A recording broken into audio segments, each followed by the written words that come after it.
Bienvenido al curso de funciones analíticas y entonces vamos a hablar un poco de lo que son las funciones armónicas y su relación con las funciones analíticas, ¿no? Y bueno, al principio de los videos relativos a estos temas, nosotros habíamos visto que cuando uno tiene una función f, se puede expresar de valores complejos a valores complejos, claro. F se puede expresar de esta forma, u más i por b, donde esta es la parte real y esta es la parte imaginaria, ¿verdad?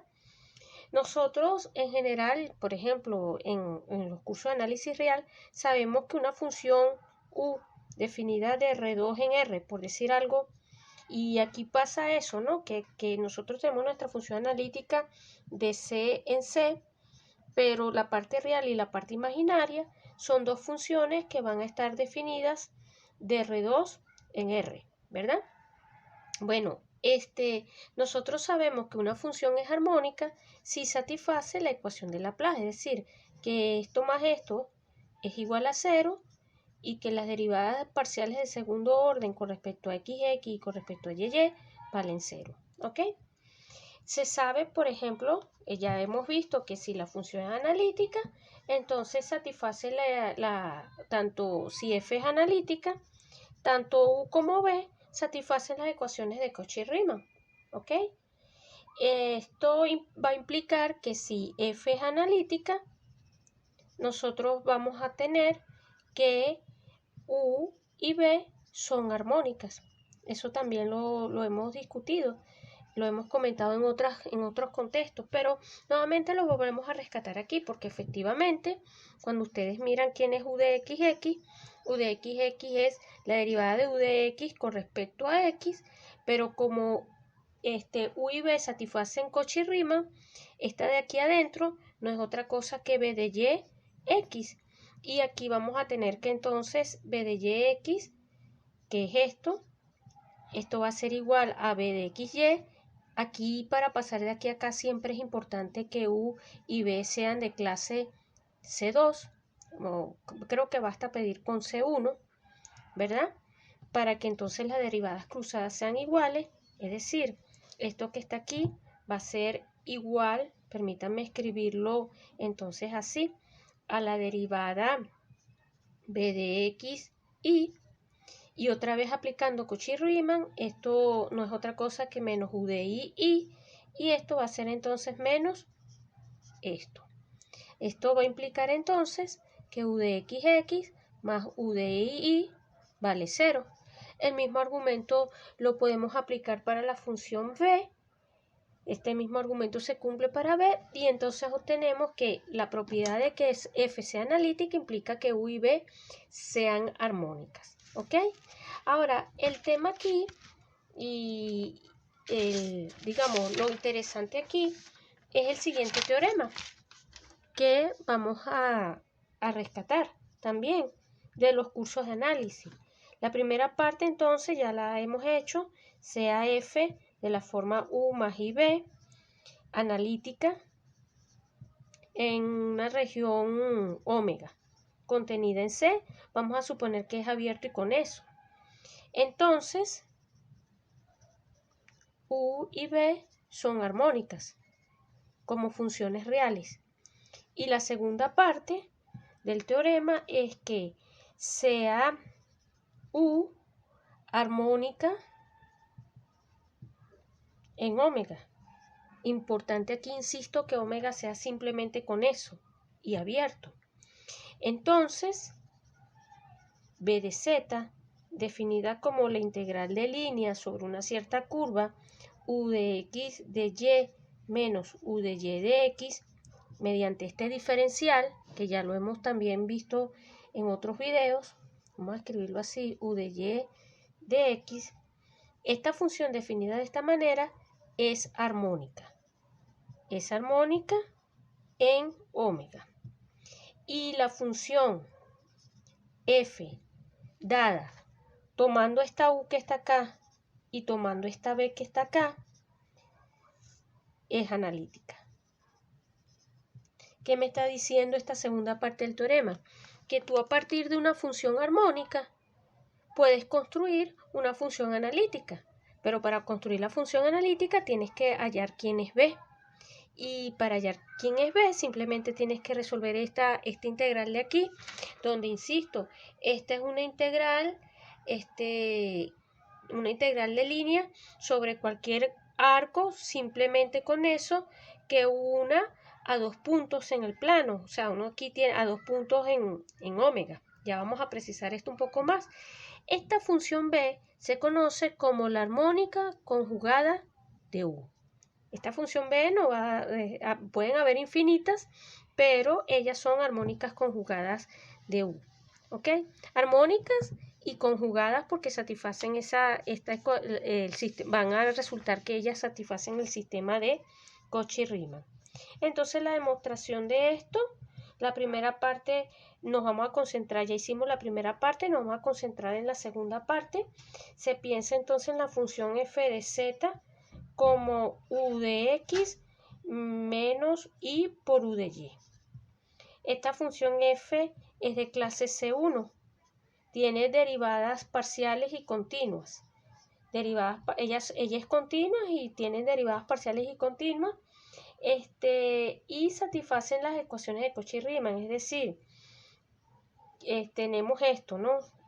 Satisfacen las ecuaciones de Cauchy-Riemann significa que esto tiene que ser igual a esto que está acá, y además tenemos que u de esto tiene que ser igual a menos u de y con respecto a x. Ellas satisfacen este sistema que está acá. Entonces, y esto se cumple porque u es armónica. ¿Ok? Entonces, f pequeña de z, que es esto que es f de z, va a ser la que con la integral. Acá quedaría u de x menos u de y, y acá colocamos de x más y de y. ¿Ok? Y esto, desarrollando la cuenta, esto es igual a, entonces a u de x más u de y, ¿ok? Más y veces la integral u de x de y menos u de y de x. ¿Ok? El primer integrando es este primer integrando es la diferencial exacta de la función u, y por lo tanto nosotros podemos concluir que f de z no va a ser otra cosa que la integral de u más y veces la integral de u de x de y menos u de y de x. ¿Ok? Tenemos esa expresión que está allá. Y entonces, porque insisto, este es el diferencial total de la función u, esto es de u, y entonces esto no es otra cosa que u de z más y veces esto que está acá. Entonces significa que la función b que nosotros necesitamos tiene que venir dada por esta ecuación que está acá. Con esto entonces este teorema nos brinda un mecanismo, un método para calcular, dada por ejemplo una función, calcular la conjugada armónica. Por ejemplo, si u es igual a x cuadrado menos y cuadrado, supónganse que estamos trabajando en todo el plano complejo, entonces b de z va a venir dada por la integral de u de x de y menos u de y de x, que en este caso sería la integral de 2x de y más 2y de x. Y esto no es otra cosa que dos veces la integral, o sea, cuando resolvamos esto no va a ser otra cosa que dos veces 2xy más una cierta constante. ¿Ok? Entonces esta es nuestra función b. Y si nosotros entonces ahora definimos f de, vamos a escribirla así, en términos de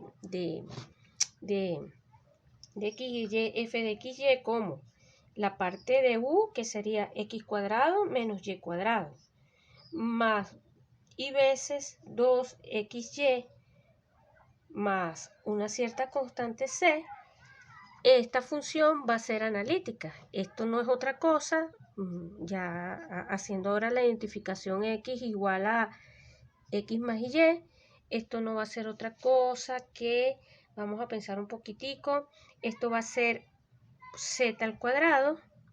Ustedes saquen la cuenta para que ustedes se convenzan de eso, más c. ¿Ok? Haciendo esta identificación, toda esta expresión no es otra cosa que z al cuadrado más c. Entonces, esto es una función analítica. Y esta es la relación, ¿no?, que hay entre funciones analíticas y funciones armónicas. Pero ahora a nosotros nos va a interesar decir algunas cosas aquí y las voy a decir.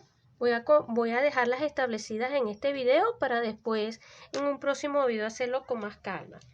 Nosotros, recordando de los cursos de análisis real, tenemos lo que se conoce como el teorema de la divergencia.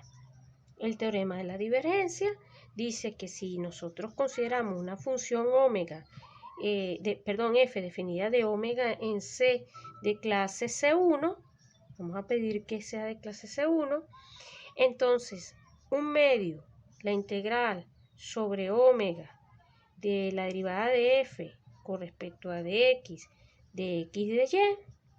Este es el teorema. Yo no voy a demostrar esto. Yo no voy a volver a demostrar el teorema de la divergencia, solamente lo estoy adaptando el enunciado a este contexto en el cual estamos trabajando. Bueno, esto va a ser igual a esto y aquí quedaría f por n de x de sigma.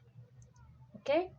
Y acá y medios, la integral sobre omega, derivada parcial de f con respecto a di de x de y, no va a ser otra cosa que y entre 2, la integral sobre el borde, f por n de y de sigma, donde estamos considerando lo siguiente, ¿no?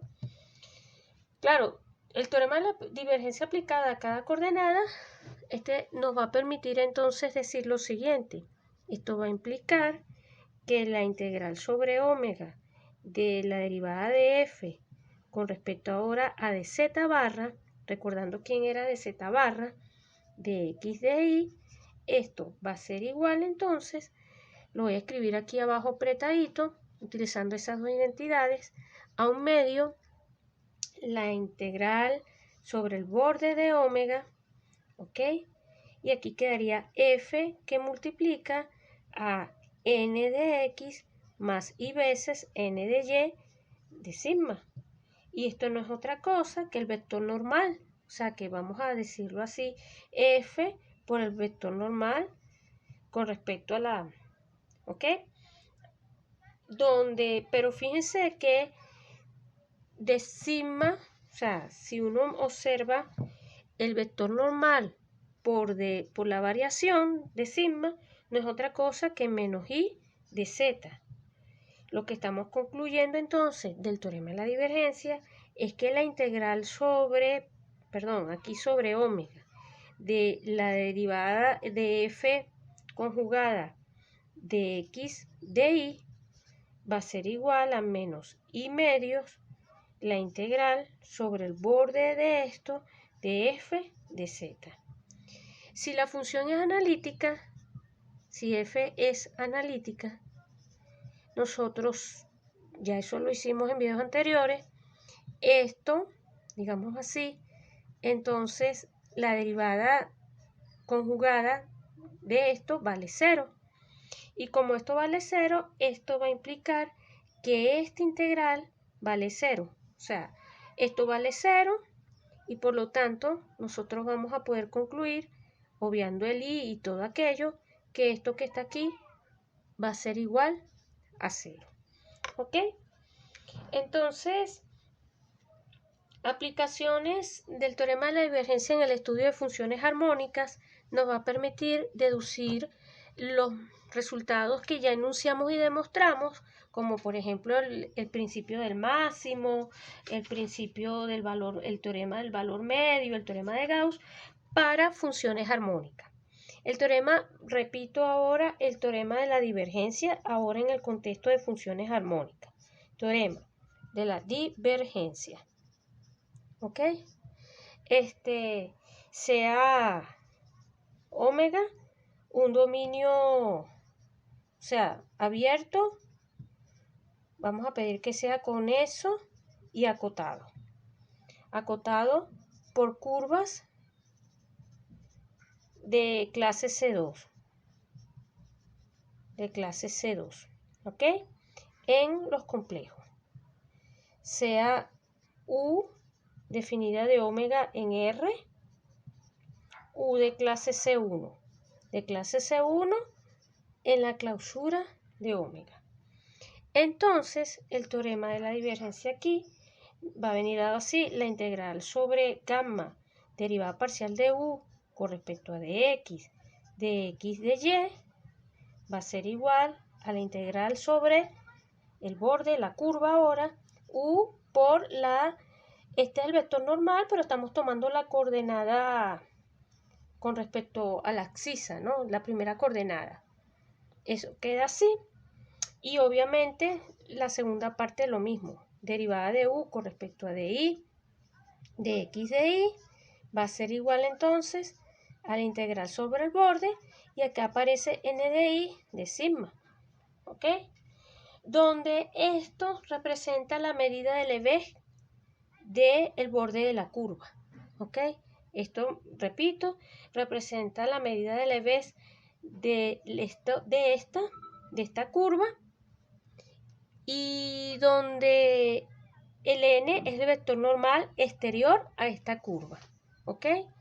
Vamos a escribirlo por acá, si me permiten, lo digo así, donde de sigma es la medida, vamos a ponerle igual, medida de levez de la curva, y de la curva que limita a la región, y eta, que es eta x, eta y, es el vector normal exterior que apunta hacia afuera a el borde de la región, ¿ok? El teorema de la divergencia nos permite demostrar a nosotros la fórmula de Green. Esto se hizo, ya estas cosas las estoy recordando, pero esto está realizado en videos anteriores, sobre todo en los cursos de análisis vectorial. Esto está realizado en los cursos de análisis vectorial, full general, solo que aquí estamos trabajando ahora con funciones, con funciones de R2 en R2, ¿ok? La fórmula de Green nos dice que si nosotros tenemos dos funciones f y g, vamos a suponer definidas de omega en R, de clase f y g de clase C2, C2 por supuesto sobre omega, entonces nosotros podemos concluir lo siguiente, que la integral doble sobre la región omega de f laplaciano de g menos g laplaciano de f de x de y va a ser igual a la integral sobre el borde de la región f, esta es la derivada normal de g, menos g, la derivada normal de f. Vamos a colocarlo así, vamos a dejarlo así, donde ahora, aquí, bueno, aquí estamos trabajando, repito, con respecto a la curva, y entonces donde esta notación de acá, la derivada normal, por ejemplo, de f de n, no va a ser otra cosa que gradiente de f con respecto al vector normal. Y por supuesto, cuando aquí coloquemos g, entonces estamos considerando el gradiente, ¿ok? Esto también se deduce del teorema de la divergencia. Y lo que a mí me interesa aquí destacar son los siguientes resultados, o lo que vamos a destacar en un próximo video son los siguientes resultados. Vamos a obtener una versión del teorema de Gauss, vamos a obtener una versión del teorema del valor medio, y en este contexto también vamos a obtener una versión de lo que se conoce como el principio del máximo. Todo esto ya lo hicimos para funciones analíticas y ahora lo vamos a desarrollar para funciones armónicas.